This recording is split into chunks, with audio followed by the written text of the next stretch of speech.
समंतरम रविदास बचनम कोटि दोष विनाशिनम रविदास चरणम ध्यान धरनम कुल समूयोदारणम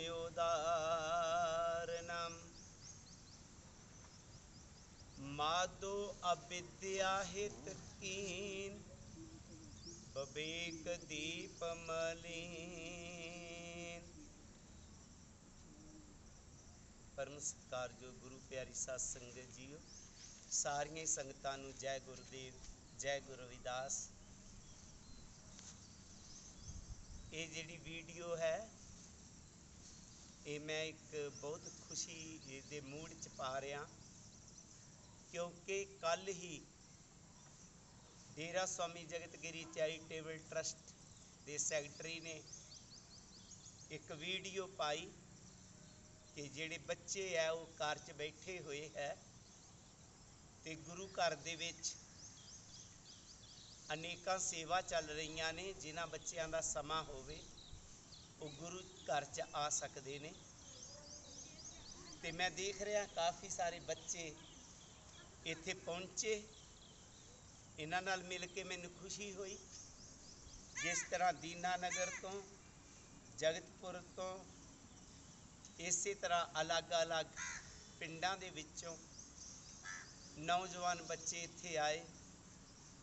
मैं उन्हां दे माता पिता का भी धन्नवाद करदा हाँ ते बच्चिआं नूं जिन्हां नूं ये पता लग्गा अपनी संस्कृति का, अपने रहबर का, अपने गुरु का और गुरु बदले ये सारे इत्थे पहुँचे।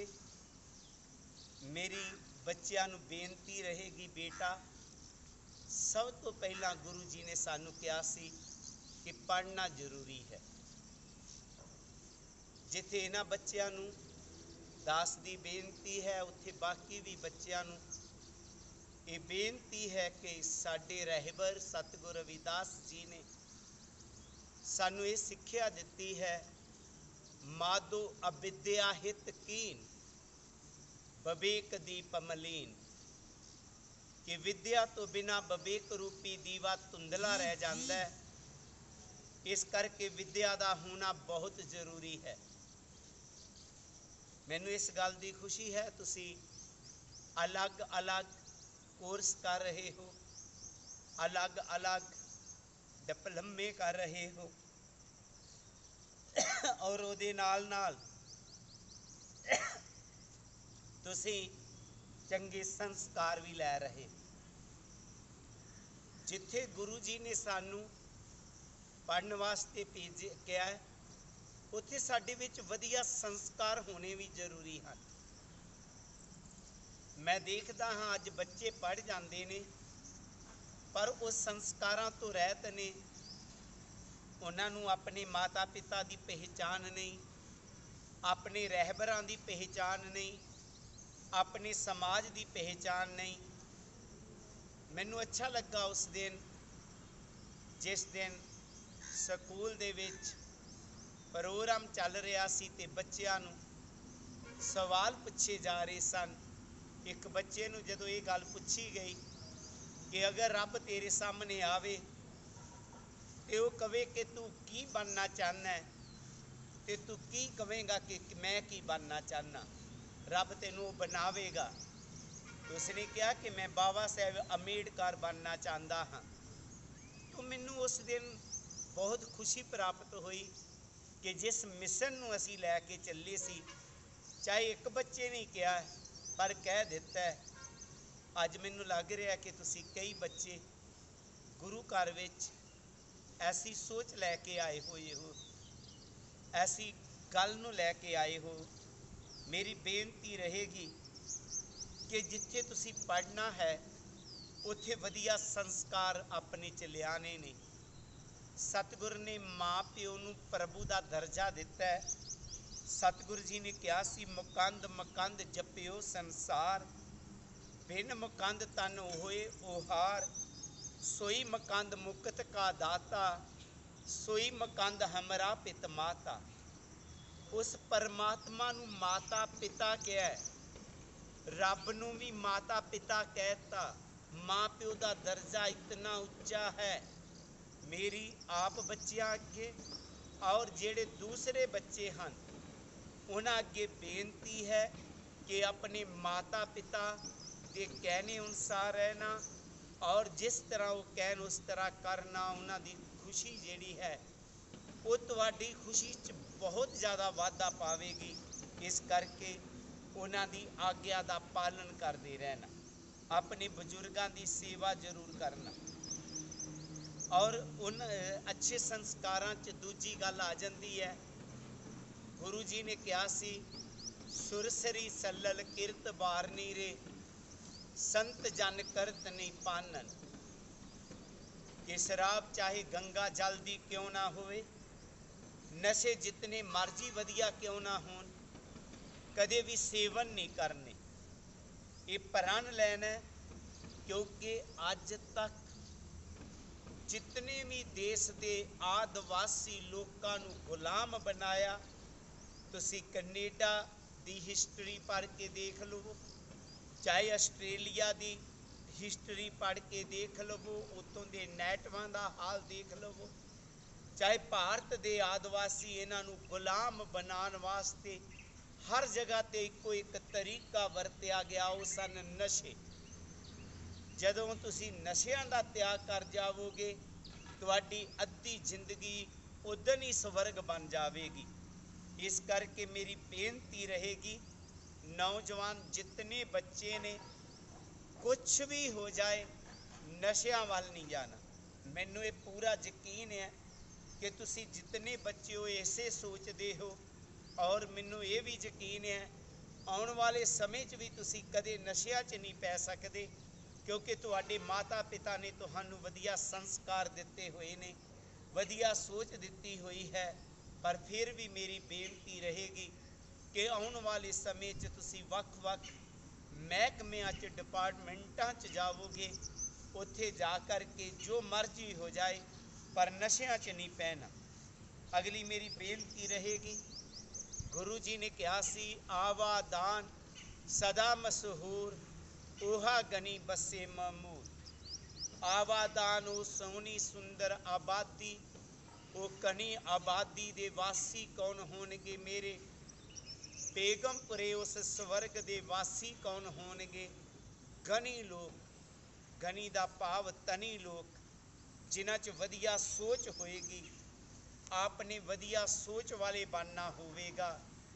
बेटा भेड़ चाल वांग नहीं करना, जिधर एक तुरिया मुँह चुक के उधर ही असी तुर पे। अपनी सोच की कसवट्टी ते परखना होवेगा, मेरे लिए की ठीक है की गलत है। ये नहीं है कि जो पुरानिया किताबां च लिखिया वो सच ही होवेगा, यह कदे नहीं हुंदा। अज असी सोचना है कि की ठीक है की गलत है। गलत पासे वाला रास्ता नहीं अपनाना, हमेशा ठीक रास्ते नूं अपनाना। आखिर च बेनती रहेगी, अपने धर्म दे पक्के रहना। मैनू एक दिन बहुत खुशी हुई, जलंधर तो एक गुरदयाल जी आए हुए सन, वो मेरे नाल कौंटे पिंड च चले गए। उत्थे बिसनदास जी बड़े वड्डे सेवादार ने, बहुत उन्हां दी सरद है, बहुत ज़्यादा प्यार है।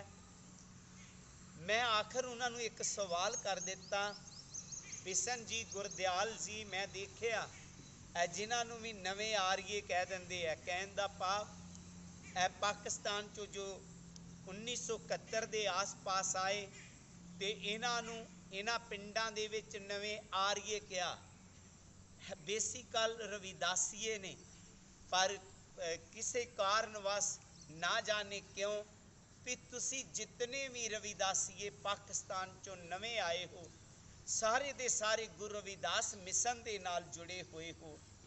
तो श्री गुरदयाल जी बोले, जलंधर दे ने, कह लगे बाबा जी मैं पाकिस्तान दे विच हैड मास्टर दी पोस्ट ते सा, बहुत वधिया सैलरी मिलती सी, घर मेरा बहुत वधिया सी।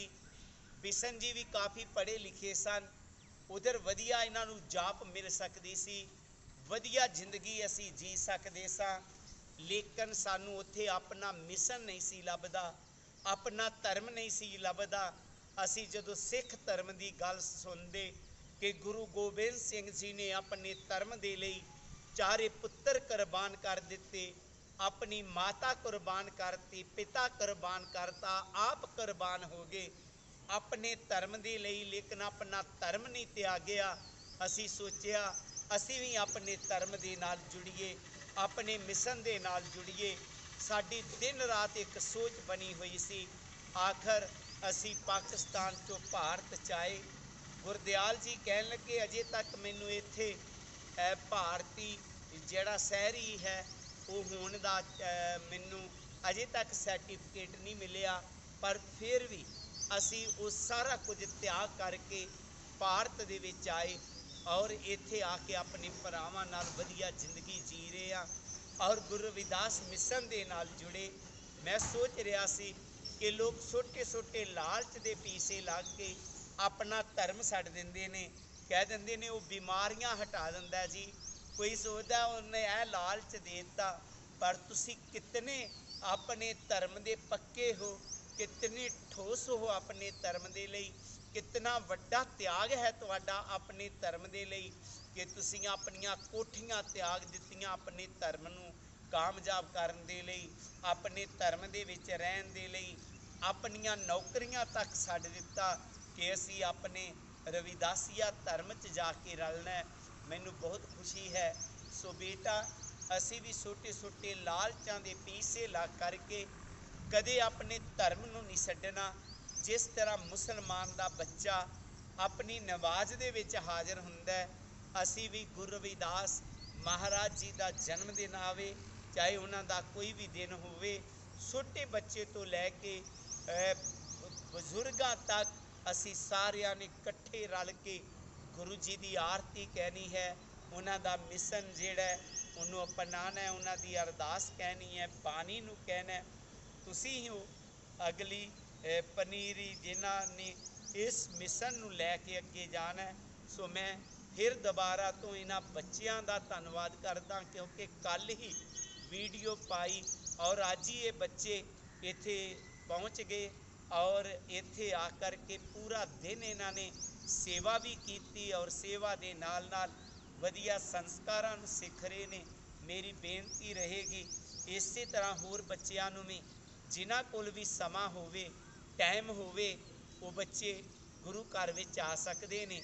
ਇੱਥੇ ਬਕਾਇਦਾ ਜਿਸ ਤਰ੍ਹਾਂ ਸਰਕਾਰੀ ਹਦਾਇਤਾਂ ਨੇ ਉਸ ਮੁਤਾਬਕ ਸਾਰਾ ਕੁਝ ਕੀਤਾ ਜਾਂਦਾ, ਟੈਂਪਰੇਚਰ ਚੈੱਕ ਕੀਤਾ ਜਾਂਦਾ, ਸੈਨਾਟਾਈਜ਼ਰ ਕੀਤਾ ਜਾਂਦਾ। ਤੋ ਗੁਰੂ ਪਿਆਰੀ ਸਾਧ ਸੰਗਤ ਜੀਓ, ਆਪ ਵੀ ਅੱਗੇ ਬੇਨਤੀ ਹੈ ਕਿ ਜਿਨ੍ਹਾਂ ਦਾ ਵੀ ਸਮਾਂ ਹੋਵੇ, ਕਿਉਂਕਿ ਕਾਫੀ ਸਮੇਂ ਤੋਂ ਲਾਕਡਾਊਨ ਹੋਣ ਕਰਕੇ ਡੇਰੇ ਦੇ ਵਿੱਚ ਬਹੁਤ ਸਾਰੀਆਂ ਸੇਵਾਵਾਂ ਅਧੂਰੀਆਂ ਪਈਆਂ ਸਨ। ਸੰਗਤ ਦੇ ਅੰਦਰ ਡਰ ਬਣਿਆ ਹੋਇਆ ਸੀ ਔਰ ਦੂਸਰੇ ਪਾਸੇ ਇਹ ਵੀ ਸੋਚ ਸੀ ਪਤਾ ਨਹੀਂ ਆਸ਼ਰਮ ਖੁੱਲ੍ਹਾ ਹੋਵੇ ਕਿ ਨਾ ਖੁੱਲ੍ਹਾ ਹੋਵੇ, ਪਰ ਇਹ ਆਸ਼ਰਮ ਤਾਂ ਕਦੇ ਬੰਦ ਹੀ ਨਹੀਂ ਹੋਇਆ ਕਿਉਂਕਿ ਪਹਿਲੇ ਦਿਨ ਤੋਂ ਹੀ ਇੱਥੇ ਯਾਤਰੀ ਆ ਗਏ ਸਨ ਔਰ ਉਹਦੇ ਬਾਅਦ 'ਚ ਲਗਾਤਾਰ ਇੱਥੇ ਜਿਹੜੇ ਬੇਸਹਾਰਾ ਔਰ ਜ਼ਰੂਰਤਮੰਦ ਲੋਕ ਸਨ ਉਹਨਾਂ ਲਈ ਸੇਵਾਦਾਰ ਲੰਗਰ ਪਹੁੰਚਾਉਂਦੇ ਰਹੇ। ਸੋ ਬੇਨਤੀ ਹੈ ਆਪ ਅੱਗੇ ਵੀ ਕਿ ਜਿਨ੍ਹਾਂ ਦਾ ਵੀ ਸਮਾਂ ਹੋਵੇ ਆਪ ਵੀ ਇਸ ਸੇਵਾ ਦੇ ਵਿੱਚ ਆਪਣਾ ਸਹਿਯੋਗ ਪਾ ਸਕਦੇ ਹੋ ਔਰ ਗੁਰੂ ਘਰ ਆ ਸਕਦੇ ਹੋ। ਸਾਰੀਆਂ ਸੰਗਤਾਂ ਨੂੰ ਦਾਸ ਵੱਲੋਂ ਜੈ ਗੁਰਦੇਵ, ਜੈ ਗੁਰੂ ਰਵਿਦਾਸ।